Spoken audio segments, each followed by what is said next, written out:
Hey everybody, it's me again. Uh the doctor, my heart doctors. I've been telling you guys they threatened to cut off my heart medication unless I go in wearing a mask and let them stick me with a needle. They've decided, and I'm sure I'm the only one I know for sure that this is happening to, but I'm sure this is not just happening to me. I'm just the one in my area that I know about. But they have decided that my heart medication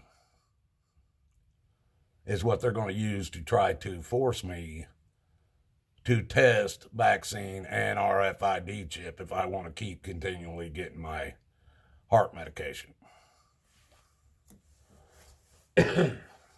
Now, people, I don't know how to make this any clearer. I cannot wear a mask. It ain't because I wouldn't do it if I didn't have the health problems. But with my health problems, I cannot do it. As soon as I put a mask on my face, it causes me to hyperventilate because I only have a half a lung.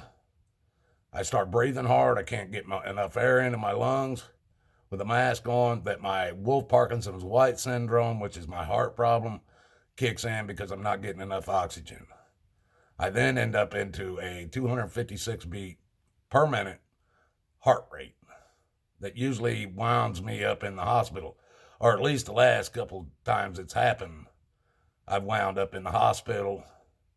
They've had to use defibrillators to stop my heart and then restart my heart.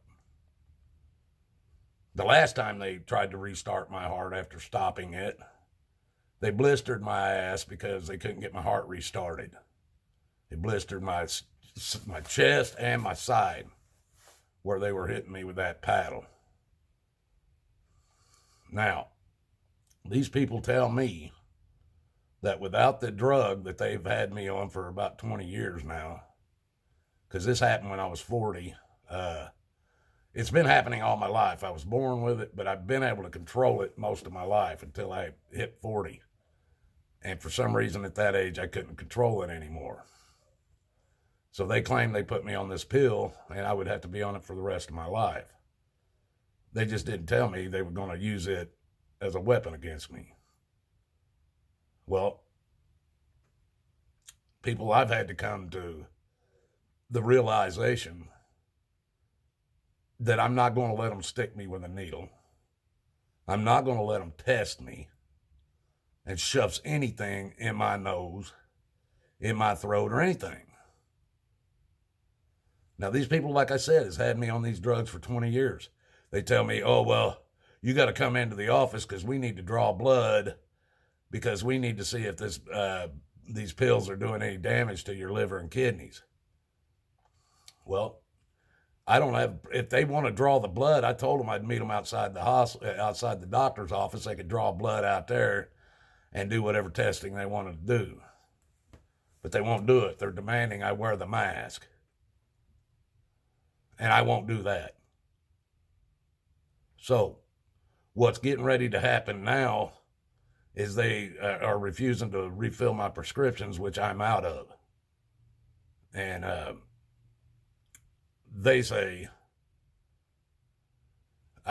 without my prescription, I could live 3 months or 10 years. Because they don't know for sure if my heart will go back into that rate, but they're pretty sure it will, and they claim it will. And at that point, if I get rushed to the hospital and my heart rate's at 256 beats per minute again, they're going to want to test me, or they're going to let me die. And they're also going to want me to wear a mask. And with my breathing problems, folks, they'll probably end up trying to shove something down my throat that I don't want. And I've done told my family that is not to ever happen. So, I'm probably only going to put this on my backup channel because I really don't think there's that many people that care about what's happening to me, because there's so much happening to everybody else too. So, but I just want you guys to know, um, this is why I do not trust the medical field ever again. I will not trust them ever again. You people don't understand. This isn't the government doing what they're doing to us. This is the medical field doing what they're doing to us. The pharmaceutical companies and the medical field. When Trump suspended the Constitution and gave it to FEMA and the United Nations, claiming it was a medical martial law, that tells you who's in control. So, I'm going to ask you people, at least those of you that believe in God, believe in Jesus Christ, to pray for me. I've been praying a lot on it. I'm putting all this into Jesus' hands, and we'll see where it goes from here. Now, if my body's screwed up, it's just like cancer. If I got cancer, yes, Jesus could heal that. But if my work on this earth is done, why would he? And I've done a lot of good, folks. I've done a lot of good. So this, I'm not going to say Jesus will save my body. He will save my soul. But I'm not going to say he'll save my body. I put this body through hell. I rode it hard and put it away wet many of times. But I'd rather die with a wore out body than to die at 80 with a body that was never even used. And I started this into this world with heart problems and lung problems from birth. So, you know what? I've always figured that's how I would go out. And that's more than likely will be the way I go out. But nevertheless, I would appreciate any of you that care enough about me to pray for me and my heart problems and my lung problems. If I knew more about you people, I would pray for certain problems that you may have, but I always pray for everybody to be protected by the full armor of God. So I'm asking you guys to pray for me. 2020 was not my best year, or anybody's best year. But 2020 ended on the 21st of December with my father dying.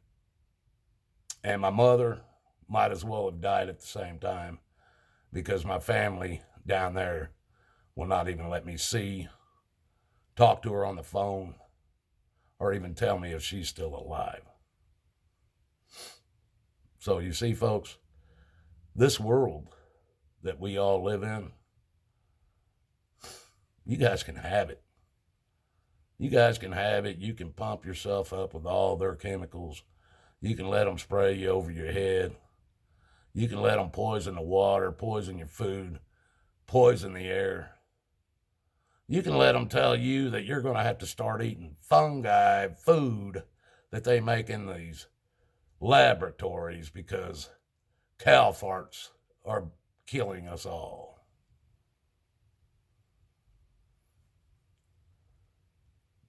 As far as man's concerned, my days are limited as it is. It's not going to affect me. But you people allowing this to be done to your kids, your grandkids, your great-grandkids, your great-great-great-grandkids, and so on.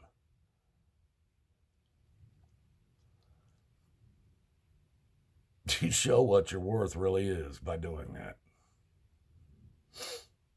Me, I'd rather my granddaughter know I died fighting you bastards,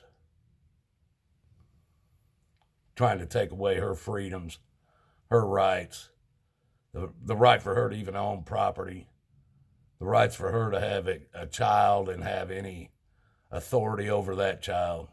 You guys have given up everything. You don't even have control of your own kids.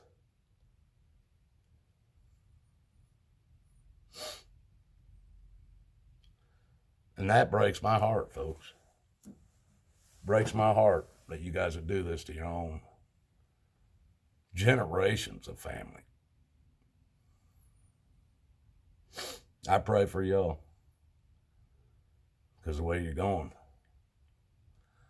you're going to be on one of them fast-moving buses moving down that highway to hell if you don't make some changes, and changes real soon.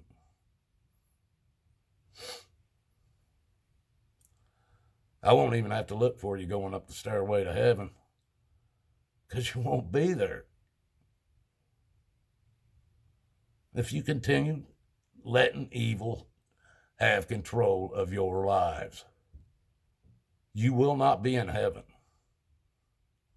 the kingdom of heaven, or any part of heaven.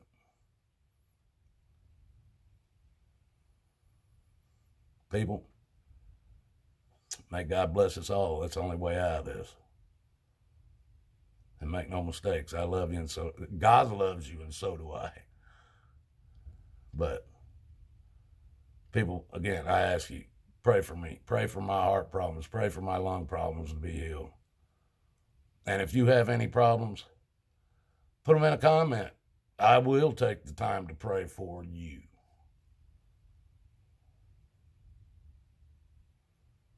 Have a good day, folks. Until next time.